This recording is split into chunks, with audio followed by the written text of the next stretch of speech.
Cette 18e édition d'Artisanat en Fête a animé tout l'hôtel Caribé, attirant une foule impressionnante de jeunes, adultes et enfants. Ils étaient venus en dépit du climat sécuritaire pour admirer, acheter les œuvres de plus de 230 exposants, artisans du bois, créateurs textiles, céramistes, métalliers, sculpteurs de pierre et bien d'autres.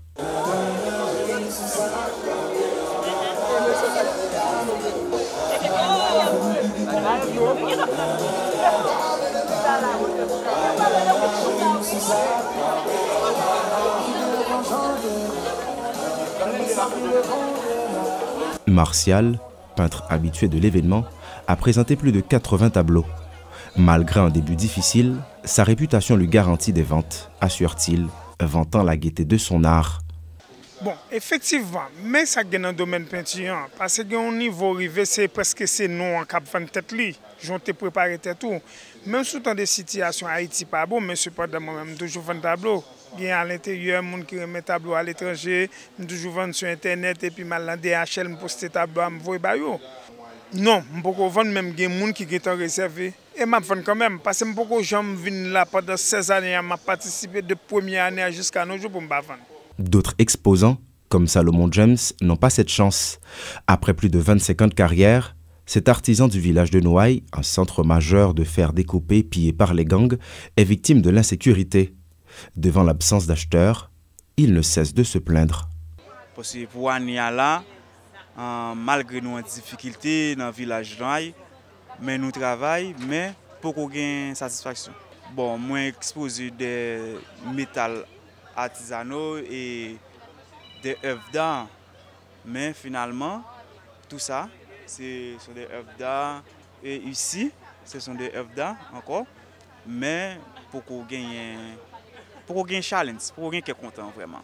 Max Chauvet, propriétaire du Nouvelliste, l'un des organisateurs de cet événement, est plutôt optimiste en dépit du climat actuel. Pour lui, la réussite de l'événement dépend entièrement de la satisfaction des artisans. Bon, moi-même, réussite là, c'est artisan et pour Dieu. Parce que c'est pour artisan en fait. C'est pour eux. Donc c'est eux pour Dieu, si ils dégagent, si ils font bon la vente, pour quelqu'un pour devant, c'est eux pour Dieu. Moi-même, je suis un facilitateur. Moi, c'est mettre artisans en face publique là. Râler le plus de public possible pour y ces artisans pour convaincre eux. Il faut qu'ils aient des prix raisonnables, tout en sachant que tout va augmenter, transport augmenté, matière première augmentée, mais quand même, il faut que yo à la portée du public là, pour le public là tout profiter, faire petit achat de fin d'année, pour yo petit cadeau à la famille. Depuis quelques années, la plus grande foire artisanale du pays n'attire plus d'étrangers, d'autant que depuis plusieurs semaines, l'aéroport de Port-au-Prince ne reçoit plus de vols internationaux. Les rares étrangers présents sont principalement là pour le travail. Cette artiste italienne, qui suit les expositions depuis 2014, se montre nostalgique. Les choses ils ont beaucoup changé, ils ont empiré, non? Et je pense que c'est important de promouvoir l'artisanat, parce qu'Haïti, l'artisanat, c'était ce qui faisait ressurgir un peu le pays, la peinture, la sculpture, la littérature, la chanson, non? C'est intéressant. Ici, c'est déjà quelque chose, mieux que rien, mais il ne représente pas, selon moi, le vrai esprit créatif des Haïtiens. Hein? Malgré le climat, le ministre de la Culture, Patrick Delatour, estime que l'événement n'est pas en déclin. Même si l'artisanat haïtien, essentiel pour les exportations culturelles, connaît une chute de vente ces dernières années, pour le ministre, cette foire est une aubaine pour stimuler la consommation locale. Il y a un aspect dans le ministère du Tourisme qui est toujours intéressant, c'est une question de faire promotion. Mais il faut toujours faire promotion de destination. Peut-être qu'il faut rentrer dans une logique de promotion de produits. Et produits reposer sur la richesse patrimoine. Et la richesse patrimoine, nous-mêmes, nous devons revendre les deux. Ce n'est pas obligatoire que nous ayons dans le budget que les gens viennent acheter. Mais nous sommes capables maintenant d'exporter le sous-dehors. Et dans ce sens, c'est à travailler.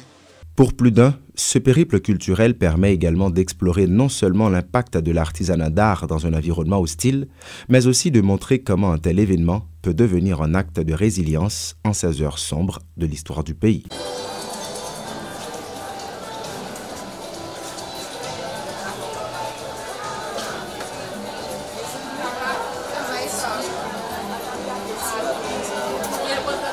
Finalement, tout ça vient pas. Oui, ça va? Ça va.